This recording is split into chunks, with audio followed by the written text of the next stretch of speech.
5-point lead. Now they're up 4, so he didn't lose much with LeBron out. Now he's fresh to go the rest of the game. Oh my!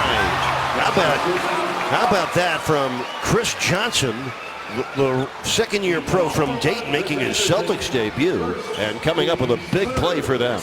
The University of Dayton has enjoyed a long tradition of former Flyers in the NBA. Their impact on the game is unprecedentedly filled with former NBA All-Stars, Rookies of the Year, executives, and coaches. One of the premier power players in the NBA is former Flyer Jim Paxson.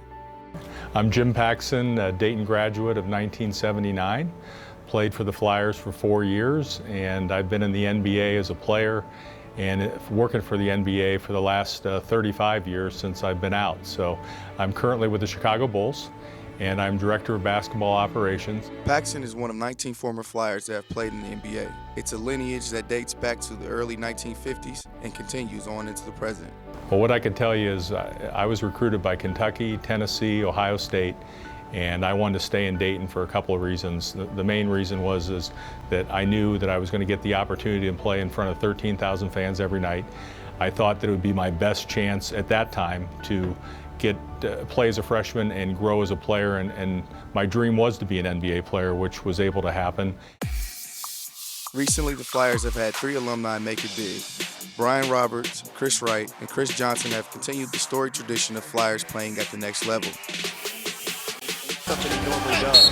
Roberts heading to the line for the three-point opportunity. Doing a big run. He really does. Well, I think it's important, but I also think you have to look at how they've gotten there.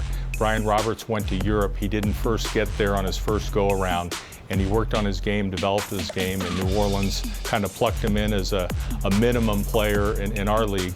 But Chris Johnson, he's done a nice job. Personally, I didn't see maybe the growth in his 4 years at Dayton. Senior year, I thought he was an NBA talent when I first saw him as a freshman. And I think that the 1 year that he had there with Coach Miller and the staff, and then moving forward, that I think he's kept working on his game.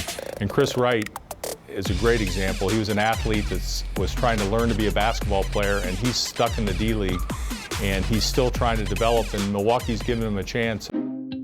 The current Dayton staff continues preparing players for the next level, led by head coach Archie Miller. Miller separates himself from other coaches with the relationship he has with his players. He teaches how to be a professional and how to understand the mental aspects of the game. If we're doing it right, we have guys in the ballpark being able to not only play in the NBA, but make a living playing the game for a long time. To me, if a kid says he wants to play in the NBA, it's my job to help him get there. Providing a way for guys to earn a living playing this game is the dream. So for us, can we have an environment? Do we have the ability to provide that opportunity? Absolutely. It all comes down to the end of the day, though, winning. And I think the more you win, the more individual accolades, the more individual success guys will have. And that's what instills the great programs, the programs that are about the right things. They're about winning. And guys that are about winning usually experience some great individual success as well. And the future continues to be bright.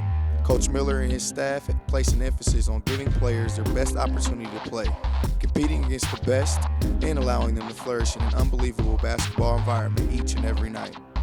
My brother John, who has been part of the organization, played here a long time, but when he first took over in 2003, his big thing was taking players from winning programs, because they've won and they know how to win, and they've been in big game situations, and they know what it's like to be pushed, and they understand that pressure.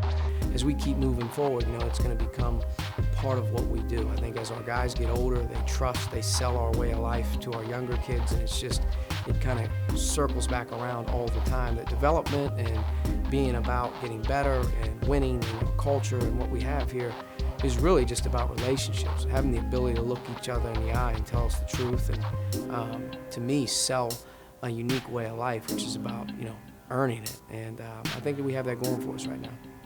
Miami shooting 56% and down. Boy, good court vision. Evans on the move. Extra pass, Brian Roberts gets the triple.